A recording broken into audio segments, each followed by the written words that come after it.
दोस्तों, आज अगर दुनिया के सबसे शक्तिशाली देशों के बारे में बात की जाए तो कुछ देश हम सभी की जुबान पर होते हैं, जैसे कि चाइना, अमेरिका और रशिया। लेकिन एक दौर था वर्ल्ड वॉर 2 का, जब अमेरिका एक छोटे से देश वियतनाम से हार गया। जी हाँ दोस्तों, आज हम आपको अमेरिका और वियतनाम की एक ऐसी भयानक और हैरान कर देने वाली जंग के बारे में बताने वाले हैं, जब अमेरिका ने वियतनाम के बच्चों तक को नहीं छोड़ा, लेकिन फिर भी वो हार गया। आइए जानते हैं इस जंग की पूरी कहानी। इस युद्ध का इतिहास जानने से पहले हमें इसकी जड़ तक पहुंचना होगा कि ये सब शुरू कैसे हुआ। तो आपको बता दें कि वियतनाम पहले बहुत बड़ा देश था, लेकिन उस वक्त पश्चिमी देश डिवाइड और रूल की नीति अपना रहे थे। इसी कड़ी में साल 1887 तक पूरे वियतनाम पर फ्रांस ने अपना कब्जा कर लिया और इसे नाम दिया इंडो चाइना। जिसके बाद वर्ल्ड वॉर 2 शुरू हुआ और 1940 में जापान ने इंडो चाइना को हराकर इंडो चाइना के कुछ हिस्से पर कब्जा कर लिया। अब यहाँ ध्यान देने की बात यह है कि इंडो चाइना में 2 देशों ने कब्जा करा था, एक था फ्रांस और दूसरा था जापान।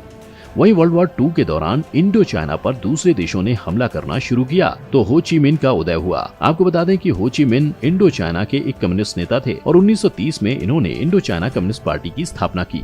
आजादी की लड़ाई में फ्रांस के साथ साथ 1940 के बाद जापान से भी वियत मिन्ह की सेना ने लड़ना शुरू कर दिया। वर्ल्ड वॉर हारने के बाद और वियत मिन्ह की लड़ाई के बाद जापान की सेना इंडो चाइना से निकल गई और इंडो चाइना फाइनली आजाद हो गया।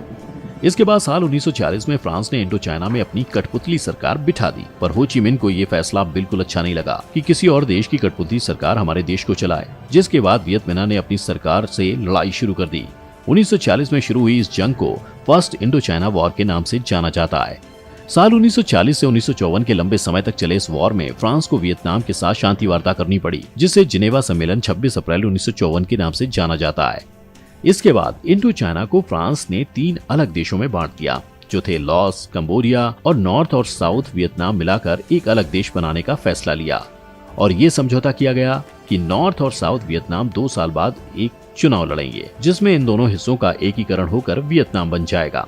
अब यहाँ अमेरिका की एंट्री होती है, क्योंकि अमेरिका को कम्युनिज्म से चिढ़ थी। वो नहीं चाहता था कि कोई और देश कम्युनिस्ट देश बने, इसीलिए उन्होंने फ्रांस की मदद करनी शुरू की ताकि वियतनाम एक कैपिटलिस्ट देश बन जाए। जिसके बाद 1950 से ही अमेरिका ने साउथ वियतनाम में अपनी आर्मी भेजनी शुरू कर दी। जिसके बाद 1954 में अमेरिका ने साउथ वियतनाम को तख्ता पलट कर दिया और साउथ वियतनाम का नया प्रेसिडेंट नगो दिन डीम को बनाया। साउथ वियतनाम के नए प्रेसिडेंट कैथोलिक थे, तो उन्होंने बौद्ध धर्म के लोगों पर अत्याचार करना शुरू कर दिया और साउथ वियतनाम की सेना ने अपने ही लोगों पर गोली चलानी शुरू कर दी और उन्हें प्रताड़ना दी गई। साफ तौर पर कहें तो नगो दिन डीम तानाशाह हो चुके थे और 1965 में होने वाले चुनाव को उन्होंने रद्द कर दिया।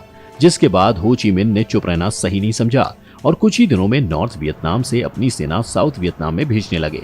इसके बाद वियत मिन्ह और साउथ वियतनाम सरकार की लड़ाई शुरू हुई और ये लड़ाई 1959 तक चली। अमेरिका अपने सैनिक धीरे धीरे साउथ वियतनाम में बढ़ाता जा रहा था और साल 1962 तक लगभग 9000 अमेरिकी सैनिक साउथ में पहुंच चुके थे।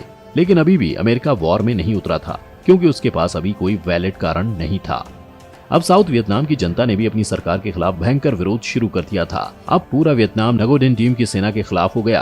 अमेरिका को जैसे ही ये पता लगा, उसे लगा कि अब हो ची मिन्ह जीत जाएगा, तो अमेरिका ने नगो दिन डीम और उनके भाई को मरवा दिया। जाहिर है अमेरिका को युद्ध में घुसना था और अमेरिका ने युद्ध में घुसने के लिए एक झूठ का सहारा लिया। 2 अगस्त 1964 को अमेरिका ने ये बात फैला दी कि नॉर्थ वियतनाम की सेना ने अमेरिकी जहाज पर हमला किया, जिसमें अमेरिकी सैनिक मारे गए और अमेरिका के प्रेसिडेंट ने संसद में गल्फ ऑफ टॉकिन का रिजर्वेशन पास करवा दिया। जिसके बाद वियतनाम में अमेरिका ने अपने सैनिक भेजने शुरू कर दिए, साथ ही साथ हमले भी शुरू कर दिए। लेकिन नॉर्थ वियतनाम के सैनिक हार कहां मानने वाले थे। वो गुरिल्ला टेक्निक से सुरंग बनाकर अचानक हमला करते थे और ये उनका हमला करने का एक खास तरीका था, जिससे अमेरिकी सैनिक नहीं लड़ पाए।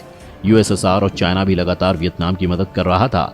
जिसके बाद मार्च 1965 में ऑपरेशन रोलिंग थंडर के चलते अमेरिका ने ये फैसला लिया कि वो 3 साल तक लगातार वियतनाम पर बमबारी शुरू करेंगे और वियतनाम में हर महीने 35,000 अमेरिकी सैनिक उतारे गए और लगातार बमबारी कराई गई।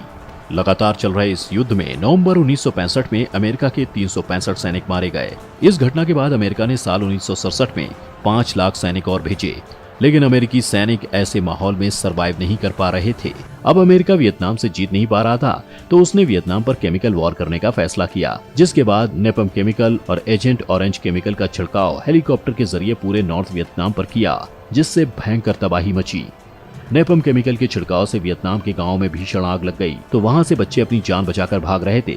तब निक यूटी नामक एक पत्रकार ने दुनिया की सबसे ऐतिहासिक फोटो खींची, जिसे बाद में पुलित्जर प्राइज मिला। वो बताते हैं कि उनके भाई ने कहा था कि एक अच्छी तस्वीर बड़ी से बड़ी लड़ाई रोक सकती है और हुआ भी ऐसा। जलते गांव के पास भागते हुए बच्चों की इस फोटो ने पूरी दुनिया को हिलाकर रख दिया।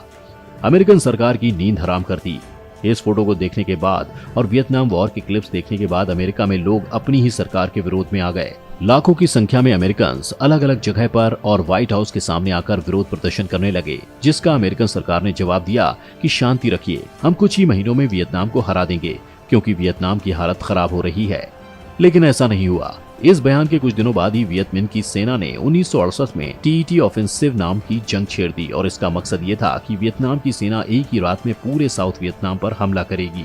वियतनाम को लगता था कि अमेरिकी सैनिकों के पास बहुत हथियार होंगे, लेकिन इस जीत के बाद नॉर्थ वियतनाम का हौसला बढ़ गया और ये टीईटी ऑफेंसिव मिशन एक रात में नहीं बल्कि 120 अलग अलग रातों में किया गया, जिसमें अमेरिका के 1580 सैनिक मारे गए। इस युद्ध में अब वियतनाम के आम नागरिक भी शामिल हो गए थे और अमेरिकी सैनिकों को चुन चुन कर मार रहे थे। इस वजह से अमेरिकी सैनिकों का हौसला लगातार गिरता जा रहा था और वो अपने हथियारों को नुकसान पहुंचाना शुरू करने लगे ताकि उन्हें युद्ध में न जाना पड़े। जब साल 1969 में अमेरिका में इलेक्शन हुए और रिचर्ड निक्सन ये कहकर इलेक्शन जीत गए कि वो वियतनाम से अपनी सेना को वापस बुला लेंगे, अमेरिकी सरकार ने अपनी सेना को वियतनाम से वापस बुलाना शुरू किया और 1972 में अमेरिकी सेना वियतनाम में 5 लाख से घटकर 69,000 ही रह गई और यही अमेरिका ने वियतनाम पर अपना आखिरी ऑपरेशन किया, जिसका नाम रखा गया लाइन बेकर।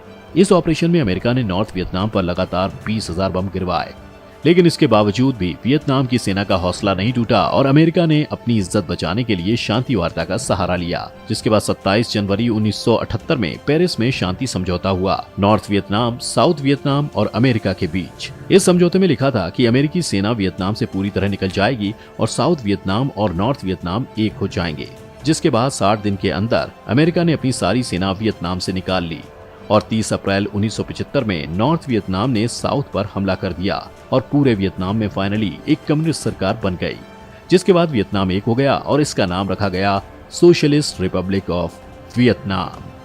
दोस्तों, ये थी हमारी आज की वीडियो। अगर आपको वीडियो पसंद आई हो तो वीडियो को लाइक और शेयर जरूर करें और साथ ही हमारे चैनल को सब्सक्राइब भी कर लें।